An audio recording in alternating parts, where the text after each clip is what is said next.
Good morning, ladies and gentlemen, boys and girls. Well, morning here for me in Brisbane, Australia, coming to you live from my dining room in the first of what I hope to be a series of regular live broadcasts here on Facebook land for all of you out there and anyone else in the future that may be listening and interested in different conversations that create and conversations that inspire a different possibility.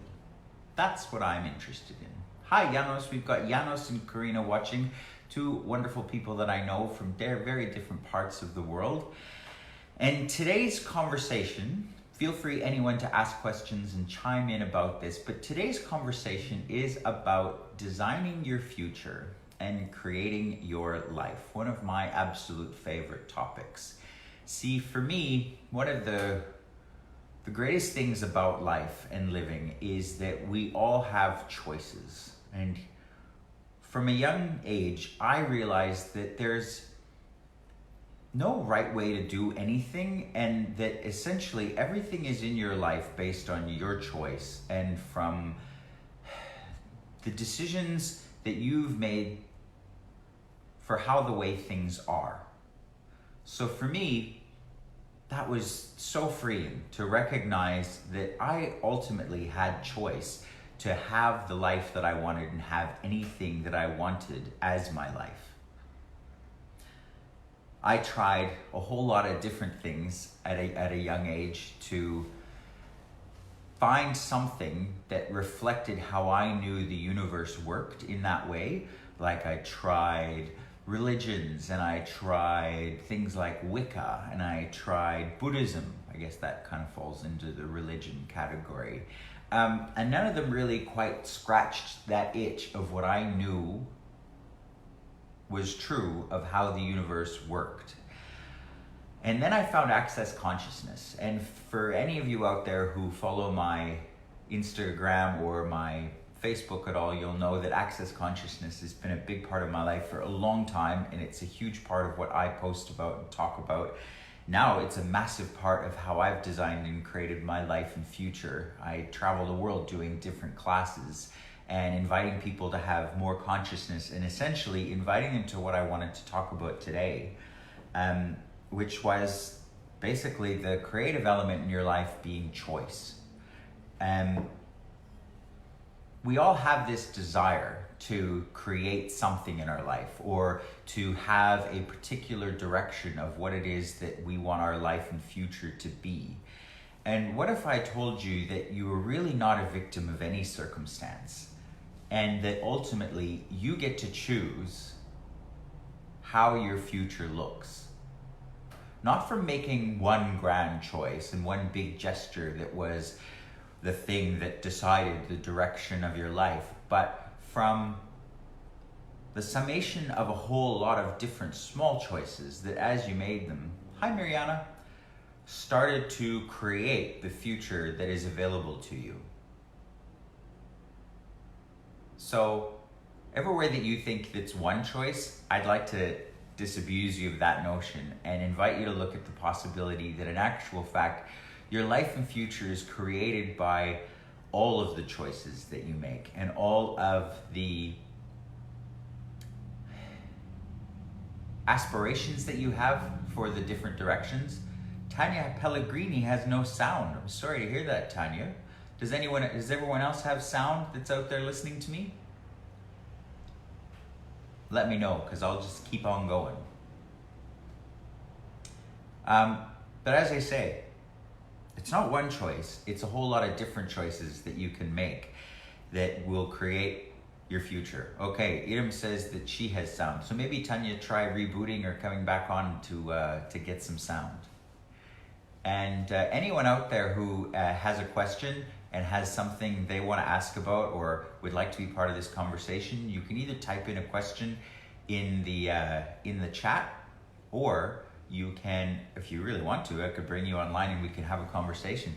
Simone, you also have no sound. Well, look, I think maybe it's a Melbourne thing. Maybe you guys in Melbourne just aren't interested in hearing me.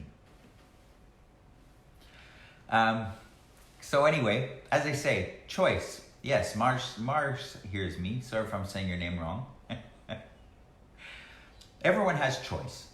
All of the choices that you make. And what if none of the choices that you made were banal, insignificant, unimportant choices? They are insignificant and they are unimportant, because when you start making them significant and start trying to make them unimportant or important, you put too much emphasis on them. It's more about, instead of that, looking at all of your choices in what they will create, the good, the bad, and the ugly. What if there were no little choices and they were all choices that created a different future and a different possibility? Would you be willing to go on that adventure, and what could that look like? Haha, see, Yadam says she was just writing a question and I just replied. Funny how that is.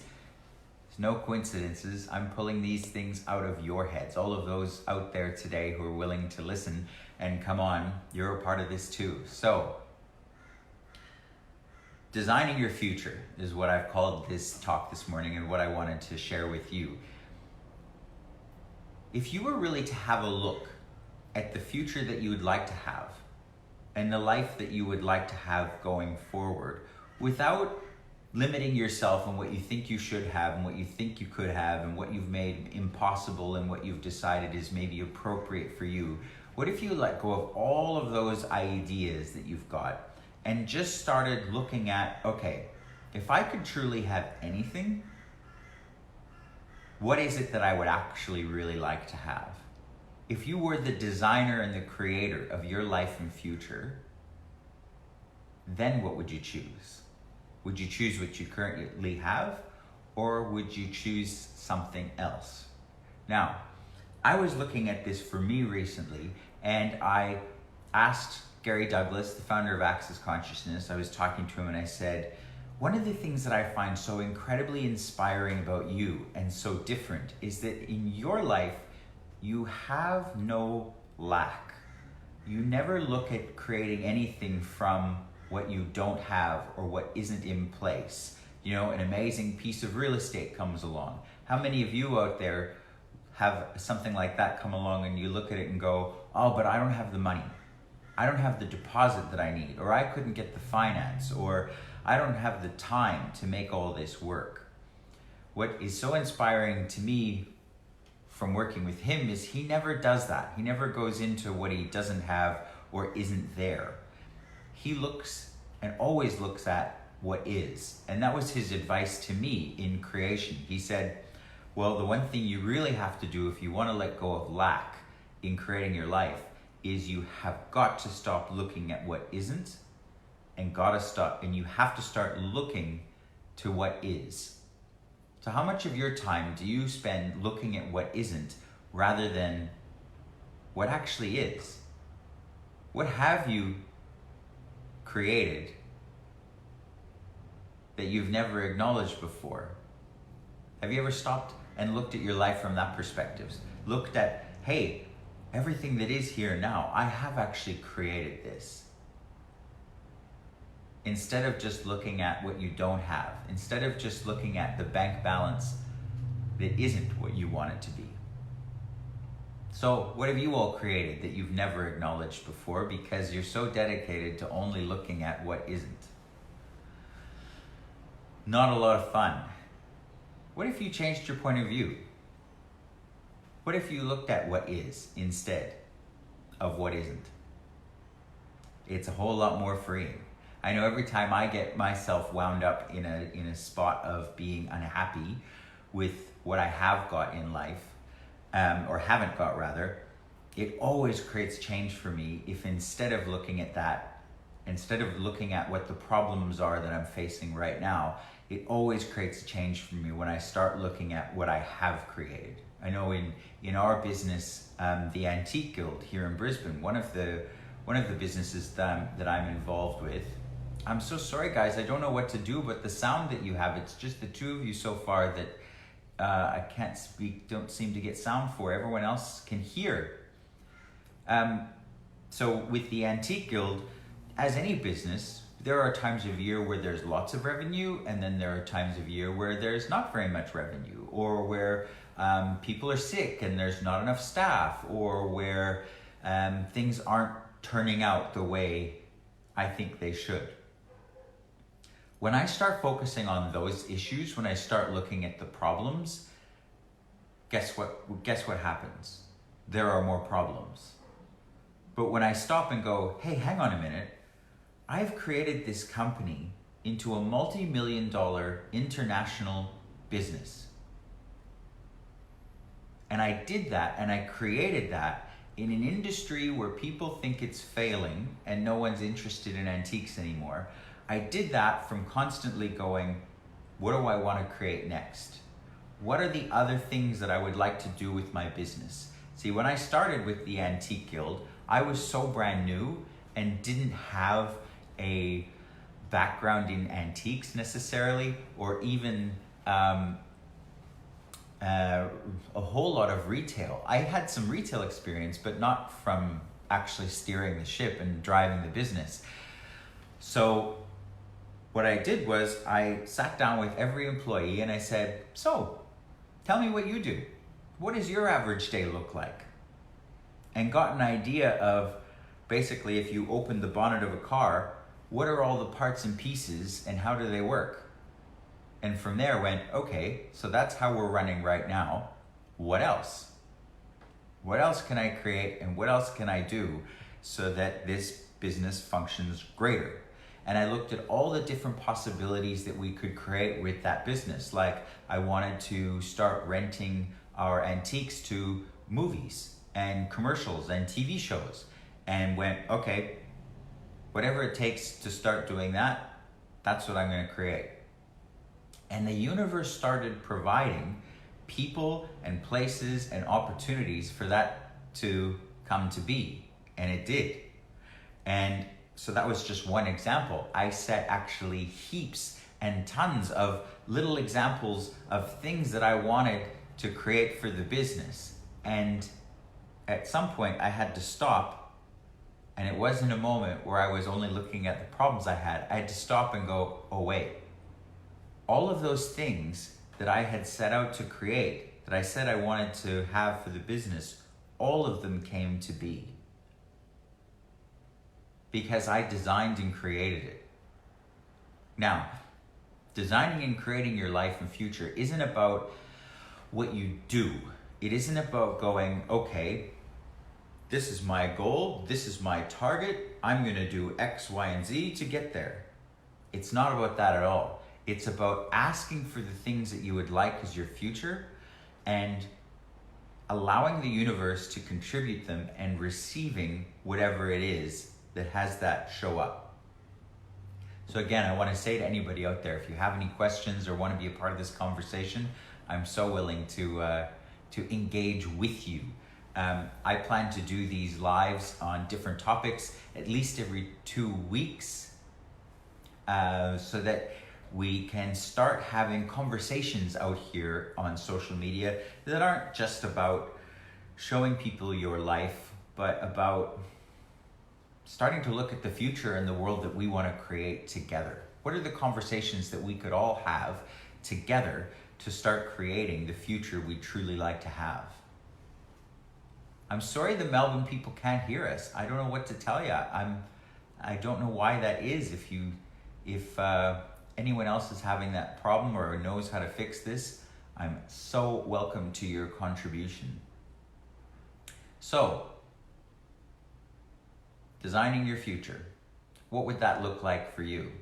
What have you made so pie in the sky pipe dream that you don't think you can have it? Here's a good question.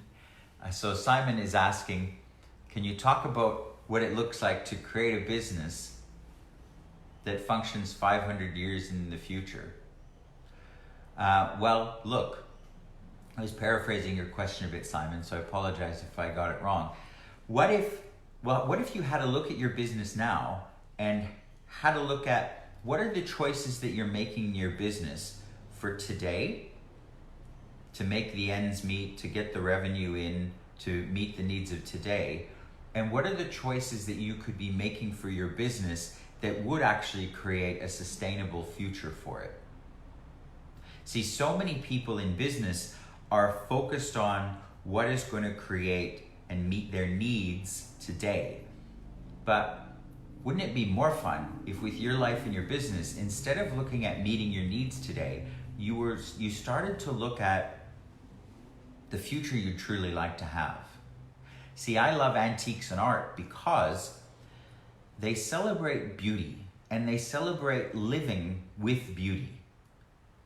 I like it so that everything in my life, from the clothes that I wear to the plates that I eat off to the car that I drive to the house that I live in, all has an element of elegance and of beauty and of nurturance for me and my body.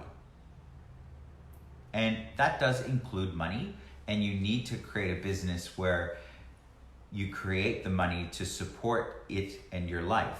But you also need to look at, okay, if beauty is my priority and celebrating art and craftsmanship and beauty is my priority, what are the choices that I can make with my business that will make that a reality on the planet for everybody?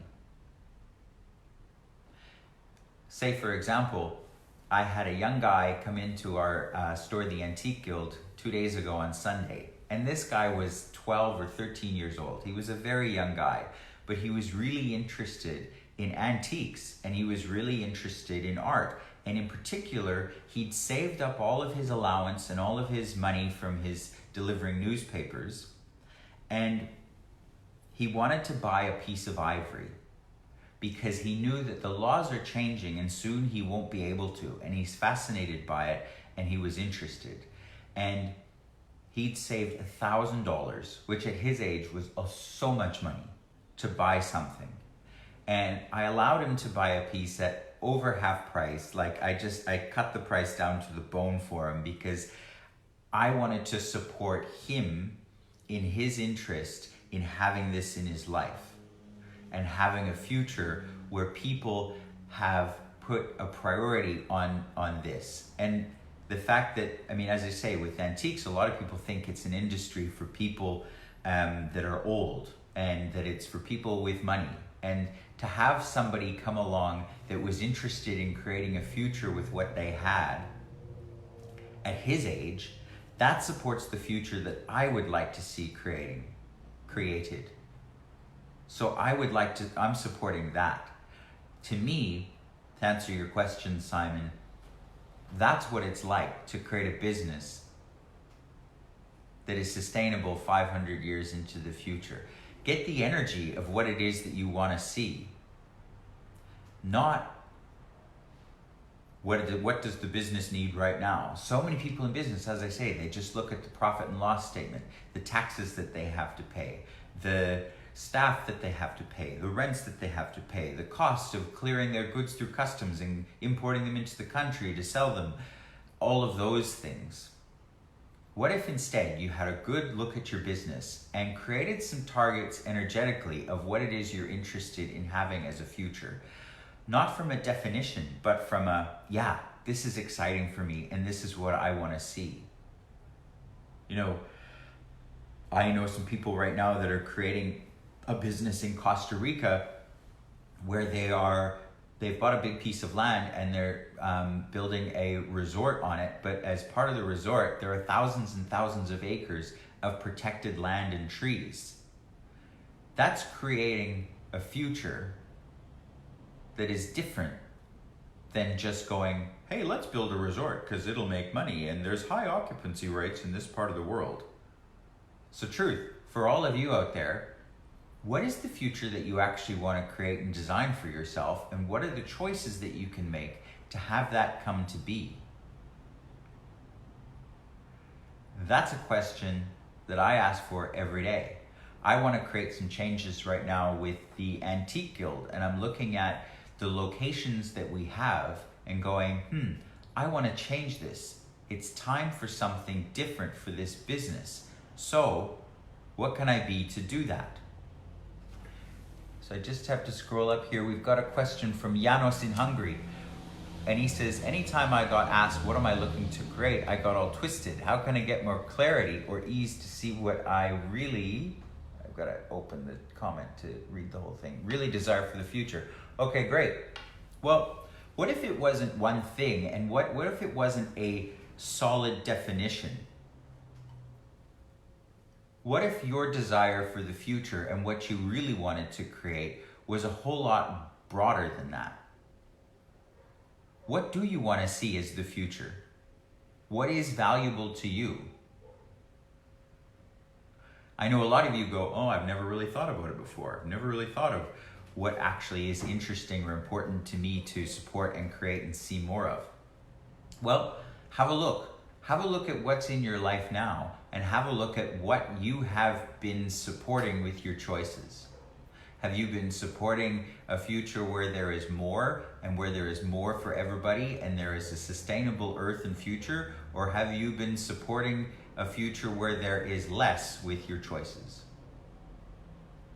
See, if you're actually interested in a future where there is no less for everybody, not just for you, you have to start looking at where you're functioning from lack and where you can make a different choice.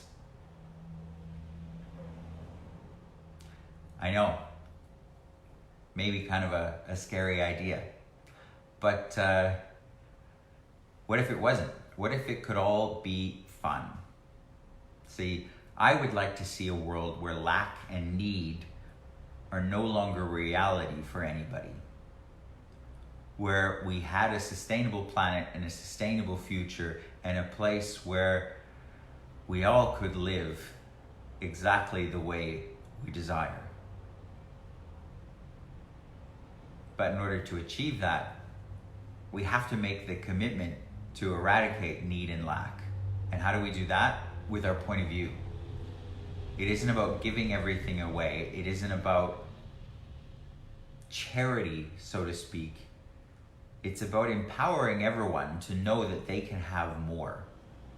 And to me, I do that through Access Consciousness classes by getting people to look at, you do have choice. And it's your choices that actually create the future that you're looking for. So I'll ask you again, what choice can you make today to start to institute and actualize the future that you truly desire to see for you and everybody else? Sounds like fun? For me too.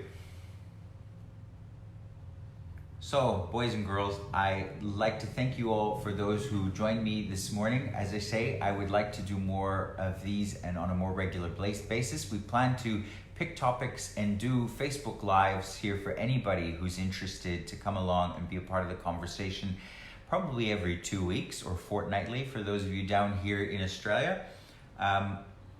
Usually at this time. And for those of you who are interested in knowing more about some of the classes that I do and some of the different things that are coming up, I do have a website that is www.mrchristopherhughes.com, Mr. as in MR. And also, I do have a telecall coming up that is a one-off telecall, sort of on a similar topic called Creating a Future Outside Your Comfort Zone. Or actually, it's Creating Wealth Outside Your Comfort Zone. It's a one-off telecall. It'll be about an hour and a half on Zoom. And if you go to my website or the Access Consciousness website, you can find out more about that particular call and the different things that we're going to discuss in that. That one's going to be very interactive and all about you asking the questions that you have about creating wealth outside your comfort zone. Because believe me, for me, I started in a place in my life where wealth was not my reality, and I did not have a great handle on creating wealth or creating a future, and I made some choices to create a different possibility. And I would love to show you how I've done that, to have the things in my life and the possibilities in my life with money that I had thought were outside of my scope of possibility. So, thank you for all of those out there who joined us. Thank you, Virginia. You look fabulous too. And I look forward to seeing you all in the future in whatever capacity. And as I say, keep keep on the lookout for more of these Facebook Lives that we'll be doing probably on a fortnightly basis. Thanks, guys. Bye.